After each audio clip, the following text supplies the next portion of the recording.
समय की बात है, एक महात्मा जी चलते चलते एक ऐसी जगह पहुंचे जहां सुनसान इलाका था। एक झोपड़ी दिखाई दे रही थी जो एक किसान की थी।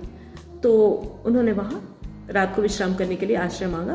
किसान बड़ा खुश हुआ और उन्होंने दोनों पति पत्नी ने सेवा सत्कार किया, भोजन कराया। बड़े प्रेम से उन्हें अपने यहाँ एक दिन रुकने का आग्रह भी किया।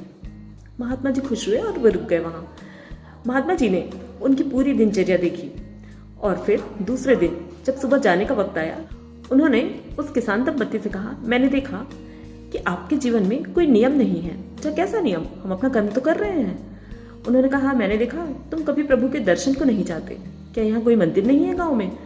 तो किसान ने कहा, मंदिर तो जरूर है लेकिन मेरे पास वक्त नहीं है। उन्होंने कहा, अच्छा मंदिर जाने का वक्त नहीं तो कम से कम मंदिर के बाहर से ही दर्शन कर लिया करो। किसान ने कहा, मेरे खेत में जाने का रास्ता दूसरा है और मंदिर का रास्ता दूसरा है, मैं कैसे जाऊंगा? मेरे पास तो इतना वक्त नहीं है। तो महात्मा जी ने कहा, फिर भी कोई तो नियम तुम अपना ही सकते हो। बड़े सोच विचार के बाद किसान ने कहा कि हाँ, मैं एक ये नियम अपना सकता हूँ। मेरा पड़ोसी जो है कुम्हार भाई, मैं प्रतिदिन उसका मुख देख लिया करूंगा और समझूंगा मैंने ईश्वर के दर्शन कर लिए। महात्मा जी ने कहा, जैसी तुम्हारी श्रद्धा, पर जीवन में कुछ नियम रखो। बस दूसरे ही दिन से वह किसान क्या करता, भोजन के पहले कुम्हार के दर्शन करता, भोजन करता और काम पर चला जाता। ऐसा करते करते कई महीने बीत गए। एक दिन वो भोजन करने जाने वाला था और उसे काम पर जाना था, लेकिन देखा कि पड़ोसी कुम्हार अपनी जगह पर दिख ही नहीं रहा है, उसके घर में वो नहीं है। बड़ा परेशान हुआ, भूख भी लग रही है और काम पर भी जाना है। वह हड़बड़ी में उनके घर चला गया, पूछा कि कहाँ है कुम्हार भाई। पत्नी ने बताया, आज तो वो तड़के ही मिट्टी लेने चले गए हैं। मिट्टी खत्म हो गई थी ना खड़े बनाने के लिए। किसान से रहा नहीं गया, वो उसी ओर चला गया जहाँ वह मिट्टी लेने गया हुआ था।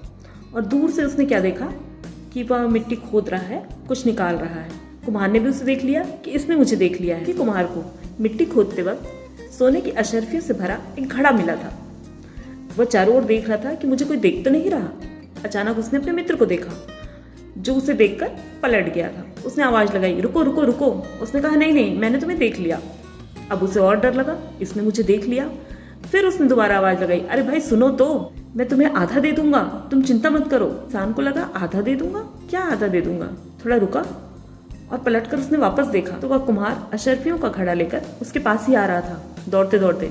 उसे लगा इसने मुझे इस अशर्फी के साथ देख लिया है और उसने कहा, तुम चिंता मत करो, हम दोनों मिलकर आधा आधा बांट लेते, वरना ये जगह तो पता नहीं किसकी है, हमें सब कुछ राजा को देना पड़ेगा। किसान को बड़ा आश्चर्य हुआ, मैं तो प्रभु के मंदिर भी नहीं गया और इस पड़ोसी को ही प्रभु स्वरूप मानकर इसके दर्शन कर लिया करता था। यही मेरे जीवन का नियम था। इस नियम से मुझे इतना लाभ, वो भी इतनी जल्दी। अब उसकी श्रद्धा ईश्वर पर बढ़ गई। उसे यकीन हो गया कि प्रभु की नज़र में जो आ जाता है वो निहाल हो जाता है।